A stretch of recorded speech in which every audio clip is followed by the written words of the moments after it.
Hello, welcome to this episode of Talking About Rock. I'm Rob Edwards. Today we have for you a band who has forged their music in the fire of classic metal, combining the best elements of great riffs, amazing vocals, with drums and bass precisions. Here to chat with us about his new band, CLEANBREAK, please welcome James Durbin. James, how are you? I'm great. How are you? Doing excellent, man. Excellent. So tell us a little bit about your background. And originally, I think you were working on something called the Durbin Project, right? Oh, that's recent background. How much background do you want? Recent is good. Okay, yeah. We'll stick with my Frontiers recent history background with Frontiers Records. So I signed a deal with Frontiers in December of 2019, and the original plan from the get-go was for me to do a solo album followed by what would become a group, which is where we are now. So the first album ended up being my solo debut album with Frontiers Records titled Durbin, The Beast Awakens. Right. And that was such an undertaking. That was done all during the pandemic. So, I signed my deal in December of 2019, and I had these grandiose plans of songwriting with all these different people. And then the pandemic hits, and those dreams of those songwriting sessions happening live are out of the question. And right. So, everybody had the brakes put on them for sure, or projects put on hold, right? Exactly. So I had my guitar. I looked at it.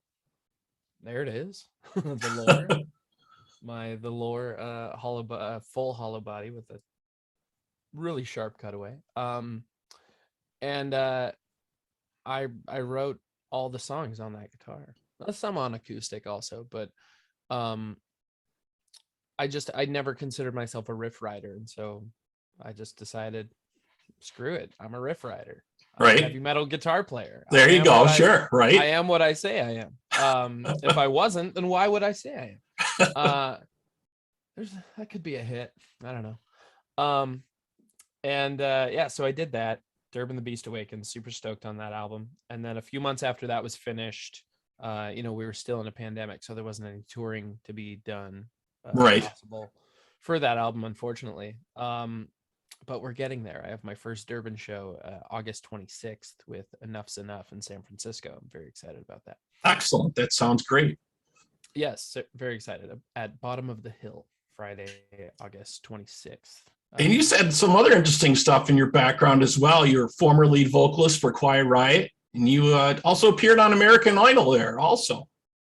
Yeah, lots of things. Going even farther back. I'm very, very humbled and grateful for the and I use this term loosely, career that I've had. I heard a quote from NASA. They don't call their failures. They say that it's their early attempts at success. There you go. Right. Right. My earlier attempts at success. Right. Everybody's got to build on something and start out. Sure. Exactly. So yeah, lots of stuff. And then a few months after the release of Durbin, The Beast Awakens, Frontiers hit me up and said, we're interested in starting to write songs and collect songs for this next project. Do you have any songs? Do you have any people in mind who you'd like to play with on this album? And I gave I did mention a few people that I'd like to work with.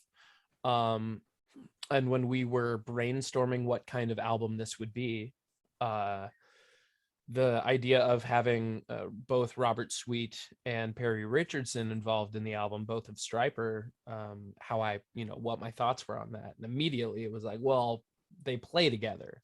Right. You can get, we could get a great drummer, and we could get a great bass player, and we could pray that they sync up and they make that and they mesh. Exactly. Right. Exactly. So to have two guys come as a package that are already from a set band and already do that, all the time, it just it was a no-brainer. So I was like, why don't we get Michael Sweet and Oz Fox on this too? But then that would have been fun. Maybe Michael listening. I don't know. I'll ask him. And then you got Mike Flyntz from Riot on guitar. Exactly. Yeah. Mike was a dark horse on this. Like, he wasn't at the top of our, like our, I mean, he wasn't on my list, but then as soon as Nick Teeter from Frontiers Records mentioned Mike, I was like, Mike Flyntz, duh. Oh my God. And then like what he was able to bring to this album is just it's the riffs are amazing, it's and they astronomical. just fit, so the pieces just fit in place so well, you know. Exactly. He definitely knows what he's doing. He has a great instinct for what a song can use, what a song needs, and all of the above, because the things that he did to the songs that had existing solos and existing things, demo performances and that sort of thing, and then compare that with what he actually did, it's an astronomical difference. It's night and day. Yeah, It's so so much better.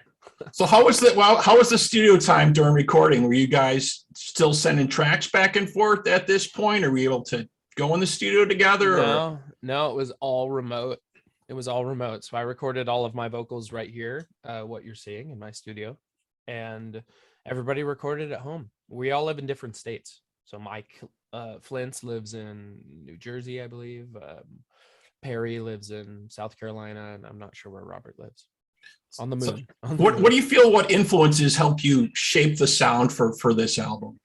Well, I had just come off of the Durbin album, so I was very much steeped in new wave of British heavy metal and traditional and thematic and melodic and that folklore and all of it behind it. So I was so, I don't know, not burnt out on creativity, but let's say that. My creative fuse was short. And so I wrote 2 1/3 songs for this album, and the rest were written by additional writers. Well, you definitely said it definitely has the traditional heavy metal feel to it. Tell us a little bit about the track "Coming Home." Yes, Coming Home. Coming Home. I did not write that, but there's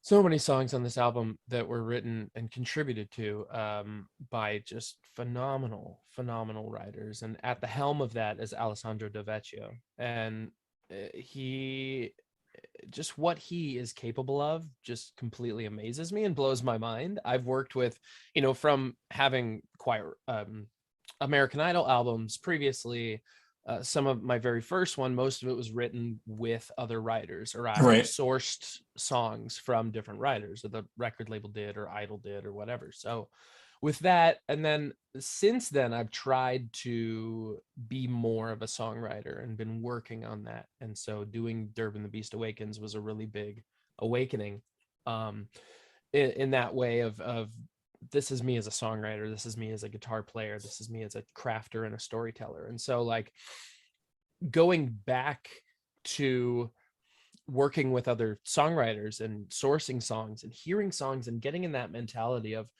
is this me? When I listen to something, is this me? Is this for me? Can I evoke these emotions? Can I put myself into the role of the performer in this song? And fortunately all of these songs were, I could really find myself in them. Coming Home a lot. A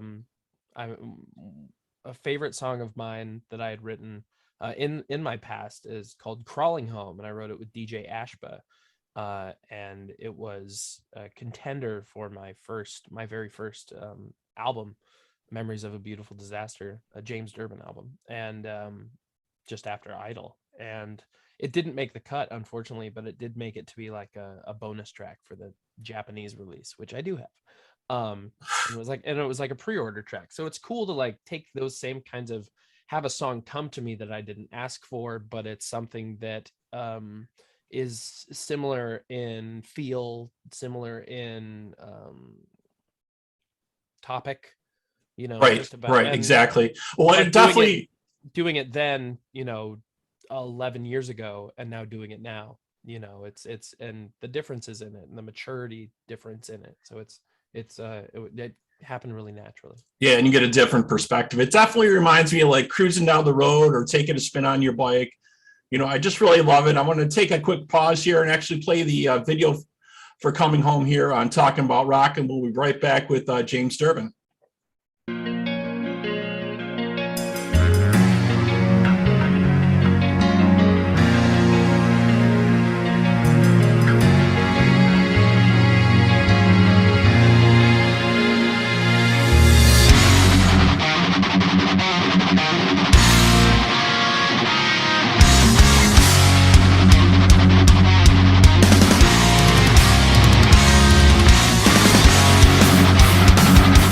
Whoa!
Okay, we're back here on Talking About Rock with James Durbin. Just checked out the video for Coming Home. I'm telling you, this track needs to be on everyone's next playlist. I know it's been on mine all week long. You know, all the tracks have been. I really enjoy all the album. Thank you. So do you guys have any plans coming up? Any tour dates? What's on the horizon? Oh boy, lots is on the horizon. I'm not sure for Clean Break. I mean, we really have to, it is a side project. It is in all intents and purposes, it is a studio band, a studio album for the time being. So whether that becomes a live band, whether that becomes something that tours and plays out, I would love to see that.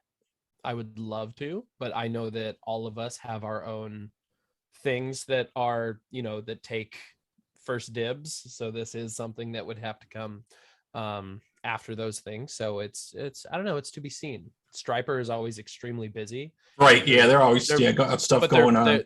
Yeah, but it's good. It's really, really good. Oh yeah, it's definitely good to be busy. Yes, for sure. Yes, absolutely.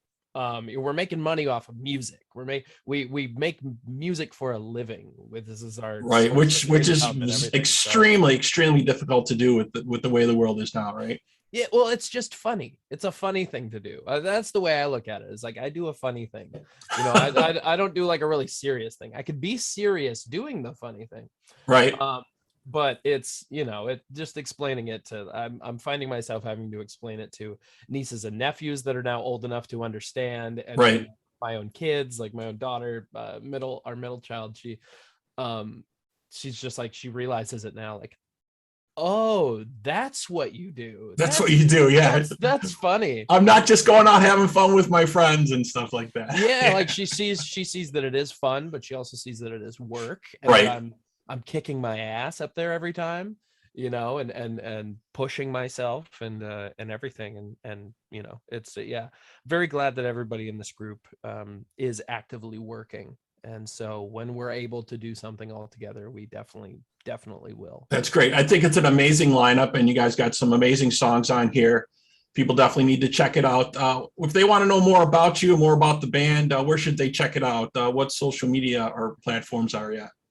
Let me look. I'll speak for myself while I can. I'm sure I know they check you out on Facebook, but do you have some sites to check out too? Yes, on Instagram we are at CLEANBREAK Official. I believe it's the same on. I don't know why I inflected so hard on that. I believe it's the same on Facebook. And you can follow myself, James Durbin Official, on Instagram, and jamesdurbinofficial.com. and facebook.com/DurbinRock. It's the old handle, but there's a lot of people on there, so I don't want to confuse them. And then same on Twitter is at DurbinRock.